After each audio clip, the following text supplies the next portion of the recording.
I'm just so humbled and honored to be speaking with you today as the 23-24 Life Changer of the Year. The National Life Group has impacted my life as well in my school community, and it's an honor to speak with you. I think that it's amazing to see where my students will be able to have opportunities as they get older and some of the things that you're offering. I think it's so exciting. You know, Life Changer, it's been a fantastic experience. But the impact that that has made on me is my students now run a organization or have started a program called Life Changer Manufacturing. And we basically named a prosthetic leg after the whole experience. So my students are 3D printing prosthetic legs. The legs are called Life Changer. The group calls themselves Life Changer Manufacturing. We just got done making 100 legs this year. Past 2 years, we've traveled into Latin America. We've actually been to 7 countries and fit over 200 amputees with life changer prosthetic legs. So I want to thank National Life Group. They're reaching out to us and recognizing us as teachers and giving us the opportunity to showcase our students and their talents. For me, my experience has really opened young students' eyes to the fact that hard work pays off and that, someone in their community is honored with a national award. And we've been able to do things on our campus to provide more hands-on experiences. And I think that's the beauty of both of our classes is we do provide that experiential learning. I'm not doing so much world traveling like you are with my students, which is the best form of learning, those field trips are, but we're able to do some life-changing things here on our campus. And to see the joy in my students' faces when they get to take one of their models or prototypes home to share with their family is life-changing as well, because many of them don't have access to some of the things that we're using at school. And to be able to provide those and share those has just been incredible. And they look forward to coming to class and seeing what we're going to create and what the purpose is. So I think our work is exciting on that end. I teach Oh, K that's through great. 5. I don't get to see them every day, and I only have them for 50 minutes at a time. So I see the whole school. So, like, kids go to music, art, PE, library, and then they have a special called engineering. At my school, we're also fortunate we have a special called computer science. So, the difference between our class is they do not bring laptops or Chromebooks to my class.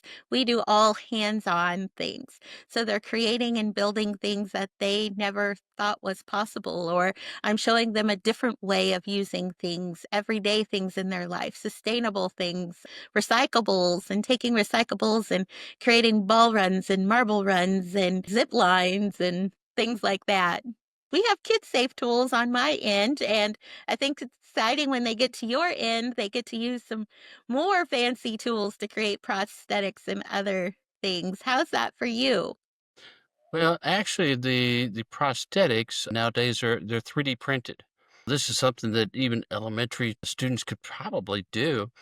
We've Oh, got cool. 16 partner schools because this has grown to the level that one class cannot do everything. Mhm. So it does take a specialty printer. It's the Mark Forge Mark II printer.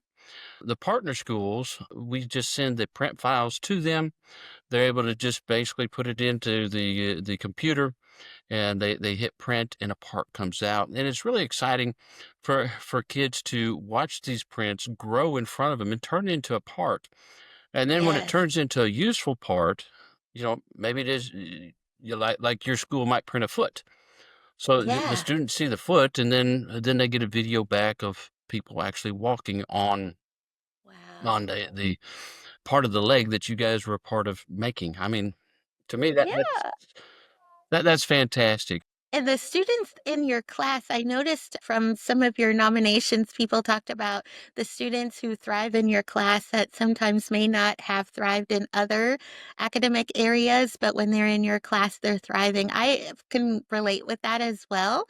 I have some students who are just so creative and they look forward to being able to express themselves in another way. Have you noticed that as well? It's very common for students that maybe are a discipline problem or maybe are low performing in academics to come and thrive in a hands-on environment. A lot of Yeah. times that's what the students are craving is hands-on. When they come into class, it's always a different experience. Yeah. We're converting shipping containers into skilled trades lab. We just got done making a solar powered computer lab out of a shipping container. We're sending that to a community in Honduras that's never had electricity. So, it's we just equip students with tools and knowledge, show them how to use it. And at Yes. the end, they build something that is life changing.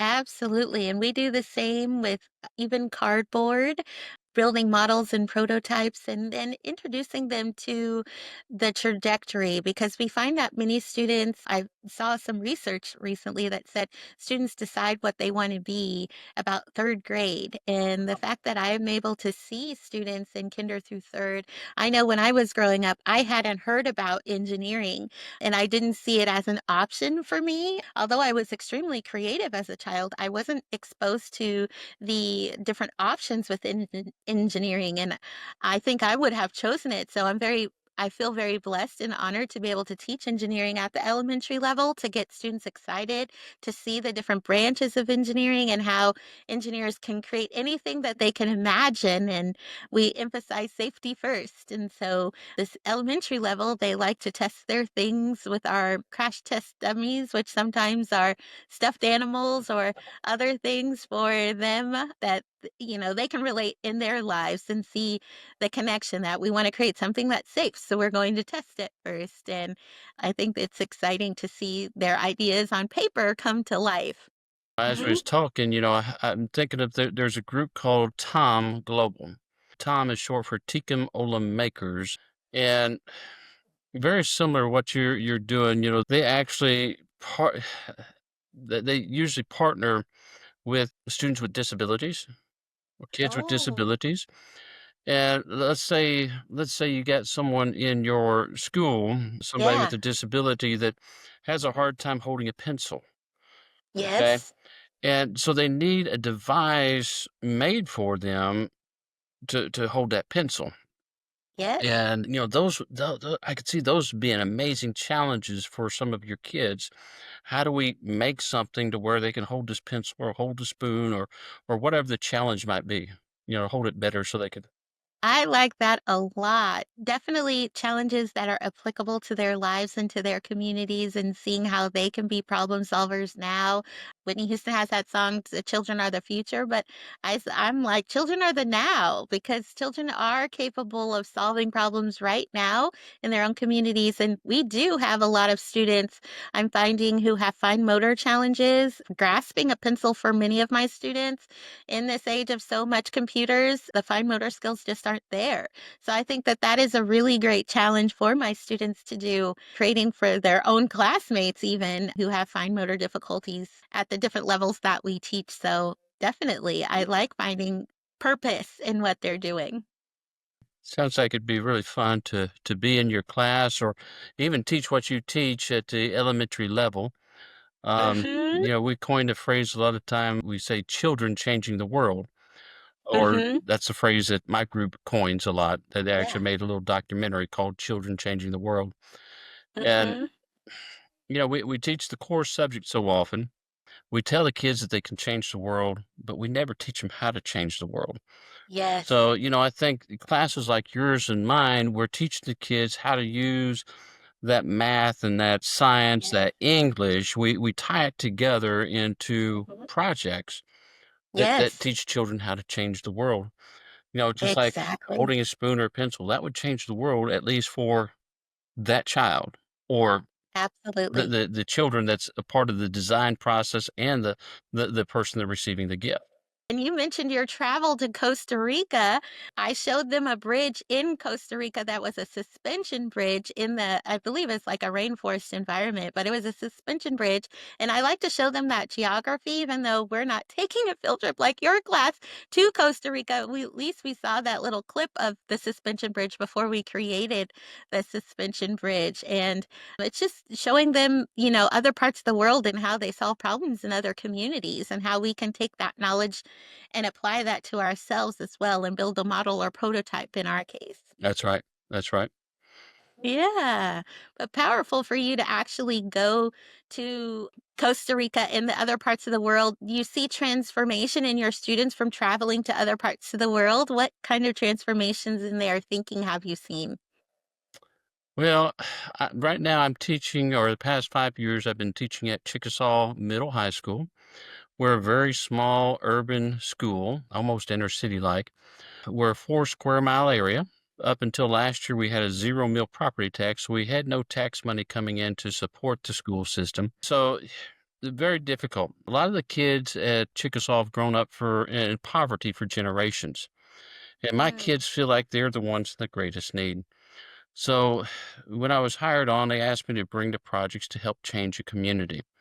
We are a failing school, just got the grade card out and wasn't real positive news for us. 60% of the houses in Chickasaw are rental homes. I'm trying to remember the percentage. There, like 38% of the adults have not graduated high school, and I think 70% live at or below the national average, basically in poverty.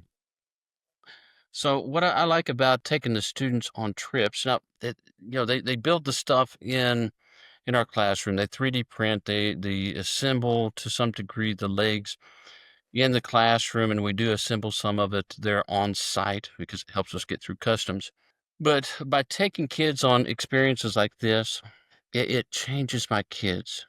Okay, life changer manufacturing, and really what it's doing is it's changing my kids probably more than the amputees because my kids realize for the first time that they are not the ones in the greatest need. They see what true poverty looks like, people living in mud huts. That's still happening today. There's a community we're working with in Honduras called Las Tablones that has never had electricity. And, it just baffles the students' minds when they see that. And they come back, and my students' lives are changed. And, I've seen the grades come up, I've seen their apathy, their sympathy levels increase. And, it just changes the students for the good. yeah. That's absolutely incredible, and I can relate on a personal level because my family is from Ghana, West Africa, and I know that that was transformational for me traveling to see where my father was raised and the community, and like you said, it is incredible. I do try to share that with my students, little video clips that I can. Also, I was relating with what you said in that travel is absolutely essential for anyone who could do that to see that we are really privileged. We take a lot of things in our country for granted. I'm also at a low achieving school. We're a one-star school. We are in Las Vegas, which is the fifth largest Wow. school district in the nation. So we have 350,000 plus students, over 350 schools. And so our community, again, like your community, is not quite the same, but we do have kids who are significantly below the poverty line. So we are a Title I school. And so providing access and opportunity to these kids to see things, because even things like Legos, we take for granted. Not every child has Legos at home. And sometimes when we do design challenges with the kids, or if I give them an open challenge, build whatever you want, typically kids will build a car or a house. But I like to have the opportunity to say, hey, could we use these Legos to build a bridge? And that was one of their top favorites. And even I know that they don't have access to a lot of things at home, so I use a lot of sustainable things like cardboard is my favorite. We'll be building their top challenge of for the past 4 years that I've been here is building a house and testing the house with cardboard. And they've built so many things these days for young kids to use to create. What is one of your students' top favorite things to build in your class? But we've got about 4 projects going on right now. So, the things kind of vary. With my younger middle school students right now, we're building solar backpacks. I think about when we were in COVID, we were in hiding, but we were able to give out one-to-one devices, and we were able to keep education going to some degree. But in Ukraine right now, it's kind of COVID on steroids. So people are in the houses hiding, right? They may or may not have electricity for short periods of time, long periods of time, whatever. So, how does a teacher teach a quality online lesson if they don't have electricity? So Yeah. we've developed is all the stuff can be purchased off of Amazon, and you just crimp the wires, connections onto the wires. But we got a folding solar panel. We've got a controller, an inverter, and battery. Everything's purchased right off of Amazon. And we actually started out making solar suitcases. So everything fit into the suitcase, and we're able to send it over. That way the teacher can open it up. They can this will run the laptop all day long, so they can record their lessons. They can charge cell phones, keep in touch with family and friends. I'm actually partnering with a teacher at a charter school that we're making it a little smaller, a little bit more portable, and putting it in backpacks now. But our goal is to make 40 of those units this year. I'm going to be sending 20 of them to Ukraine, and he's going to be sending a lot of theirs to North Carolina that's recovering from the hurricane. That's incredible. How exciting. I love the global impact that you're making. That's absolutely incredible. And like you said, that it's impacting your students as well. That's everything. I commend you. I applaud you. I'm amazed by the things that you're doing. And I'm encouraged as well and inspired to try more global minded challenges as well and things that they can do. But I like the fact that, you're solving real world problems and things that the kids can see, they hear about, they're concerned about. Sometimes many adults don't consider that kids are concerned and want to help in these areas too. And I like that between our classes, we are able to, again, give them the opportunity to solve real world problems that are happening right now. Well, I'm excited to see that you won Life Changer Thank of the you. Year this year. It's nice to have Thank you. more engineering teachers and, problem solvers. Yeah, Well, I I guess all think life I wish changers we are had. be problem solvers, but Right?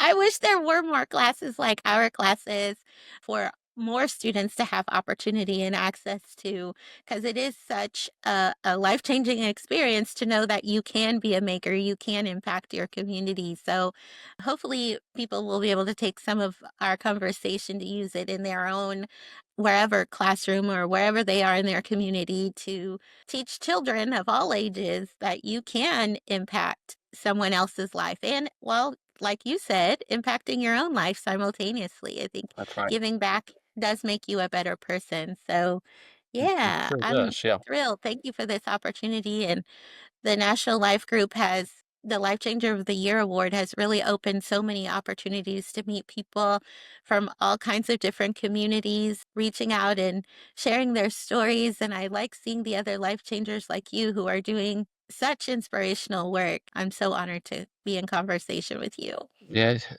having the conversation makes me thirst for more. It'd be nice for all of us life changers to get together, whether it's virtual or in person, and just kind of collaborate with each other and learn from each other and see how maybe we can help. Absolutely. So anyway, Absolutely. It's great to have a community of people who are finding ways to connect with students in a different way and not talking negatively about colleagues or anything of that sort. But like you said, just having that group of life changers would be great for all of us, I think. Mhm. I think the collaboration be refreshing and probably launch us to do bigger and greater things. Yes, absolutely. We're better together. Absolutely, I love that phrase. Yeah. So.